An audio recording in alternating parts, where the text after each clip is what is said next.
Привет! Почти конец августа, а мы записываем только новости за июль. Вот что лето и летние отпуска делают. Чего и вам желаем. Отдыхайте на здоровье. Заглавная тема месяца, конечно, День Канады, который празднуется 1 июля. Этот праздничный день добавился к выходным, и народ в этом году мог гулять 3 дня подряд. В столицу съезжаются толпы. Мы тоже посетили Оттаву. Но за неделю до празднования. Сцена еще только монтируется. По сути, июль – первый летний месяц Канады. Школьники на каникулах, и во всех провинциях Канады наступают теплые дни. Привет! Вы на канале «Пройдемся по Канаде». И сегодня мы гуляем по Оттаве. Летом. Жарким летом. Очень жарким летом. 30 градусов. Канаде в этом году исполнилось 155 лет. И вечный огонь на Парламентской площади посвящен этому событию. Вон, 1867 год. Основание выйдет на камни. Оглядываясь назад, дождь и плохая погода испортили День Канады в этом году в Оттаве. Чуть фейерверк не отменили. В самом конце новостей мы покажем, как граждане Канады могут увидеть фейерверк над зданием парламента в любое удобное для них время. Следующий по значимости фестиваль июля – это Calgary Stampede. Крупный ежегодный ковбойский родео-фестиваль, проходящий в городе Калгари, столице нефтяной провинции Альберта. В программу фестиваля входят родео, концерты, гонки на фургонах в стиле Дикого Запада и танцы индейских племен. Кроме того, во время фестиваля проходит сельскохозяйственная ярмарка и парад, в котором принимают участие оркестры и музыкальные коллективы из разных стран мира. Посмотрите, кто командовал парадом в этом году. Да-да, канадский астронавт Джереми Хансен, который полетит к Луне. Мы уже рассказывали о нем в новостях «Космические новости». Родео – прямо-таки Дикий Запад, канадский Техас, где, как мы видим, ковбои и ковгерлы соревнуются в 6 разных дисциплинах. Призовой фонд солидный и привлекает самых лучших. Пау-вау – всеобщий сбор индейцев.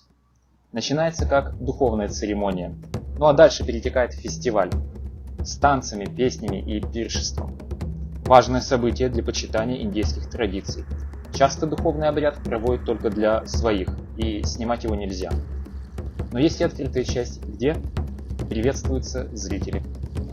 Иногда для танцоров есть призовой фонд, за который идут танцевальные битвы. Парад – обязательная часть фестиваля. Здесь все намешано вместе. Разные культуры, духовые оркестры, ковбои на конях и конь без ковбоя. Часа на 2 мероприятия. Участников очень много. Ну и как же обойтись без рассказа о еде? Надо заметить, что Альберта – это не только нефть, но и мясо, говядина. Поэтому и ковбои, и родео. А исторически даже наоборот. Сначала было мясо, а уже потом нефть. Газ-мяс, газ-мяс, газ-мяс, газ-мяс. Мы мясо, мы газ. Да есть и очень милая традиция на фестивале. Печь оладушки. Вон даже министра Трюдо припахали. Посмотрите, как он за год навострился.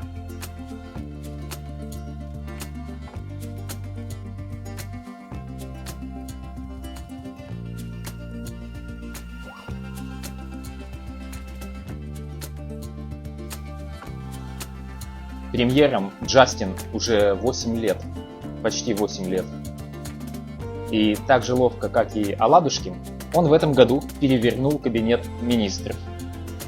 Если присмотреться на фото за его спиной, я узнал парочку министров. Уж больно часто они в телевизоре мелькают. Вот этот уважаемый в этом году устоял, пост за собой сохранил. А так с 2015 года, всего за 8 лет, уже 4-ю должность в качестве министра занимает. А эта уважаемая с министра обороны перековалась в главного казначея. Всего из 39 министров 7 покинули кабинет, 7 зашли в кабинет, а 18 человек сменили один пост на другой. Мощно их перетряхнули. Канаде очень гордятся, что кабинет министров наполовину состоит из женщин. Также представлены различные этносы и меньшинства. Тем не менее, я все же заметил отсутствие представителей одной группы. Смотрите, в кабинете министров нет мужчин-блондинов. Женщины есть, а мужчин нет. Случайность? Не думаю. У меня тут есть один блондин на примете. Думаю, за него бы народ массово проголосовал. В нашем первом видео на канале мы показывали озеро Кроуфорд и упоминали, что Слово дня – нермиктическое. Так называют озеро, воды которого не перемешиваются, и состав воды у дна, он более-менее постоянный со временем, и все отложения, которые падают вниз, укладываются слоями в соответствии с историей. Смотришь, озеро как озеро, а на самом деле мировой архив по климатическим и геологическим изменениям сразу за 1000 лет. Уникальность этого геологического архива привела к тому, что сейчас озеро Кроуфорд один из 12 кандидатов, и если будет избран, то станет мировым эталоном новой геологической эпохи. Так вот, озеро Кроуфорд в июле стало мировым эталоном эпохи антропоцен, переходя на смену эпохи голоцен, которой было 12 тысяч лет. В общем, смена эпох не такое частое явление. Поздравляем канадских ученых, чей самоотверженный многолетний труд по изучению озера привел к таким результатам. Наступление антропоцена отчасти является виновником учащения стихийных бедствий. В Канаде в июле бушевали пожары, и, к сожалению, в борьбе с огнем погибают пожарные. На Галифакс обрушился ливень, который привел к такому наводнению, в котором, к огромному сожалению, тоже были жертвы. Торнадо стал гостем Канады и налетал даже на Оттаву. К счастью, в Оттаве жертв нет, только дома разрушило. Огонь, вода и воздух. Хорошо, хоть землетрясения в июле не было. Чтобы отвлечься от плохих новостей, давайте сейчас рубрику «Животные», так как в конце видео мы будем показывать салют, который может организовать любой канадец на коленке. Итак, животное месяца. Опять лось. У нас он уже был зимой, когда рога сбрасывал, а сейчас летний вариант. Правда, видео старое, но очень актуальное. Июль был жарким месяцем как никогда. И о спорте. В июле завершился параолимпийский чемпионат мира, где Канада очень удачно выступила и завоевала 14 медалей. Молодцы! Ну а спортсменками месяца на нашем канале стали Каферин и Мишель Плуф, Касси Бош и Пейдж Крозон. Они выгрызают себе место в дисциплине баскетбол в командах 3 на 3, чтобы отобраться на Олимпиаду. И в этом сезоне они на мировой вершине. Желаем им успеха.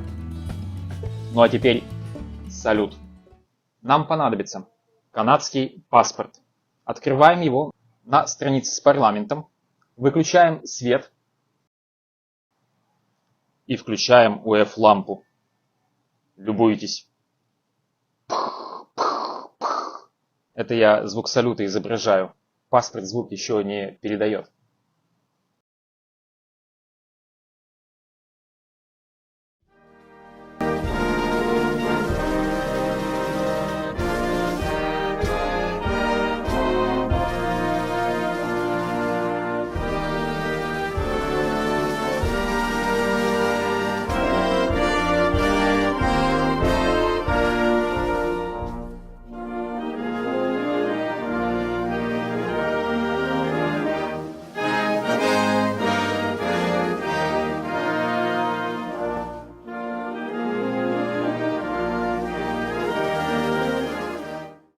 На этом мы прощаемся с вами. Увидимся еще. До свидания. Пока-пока.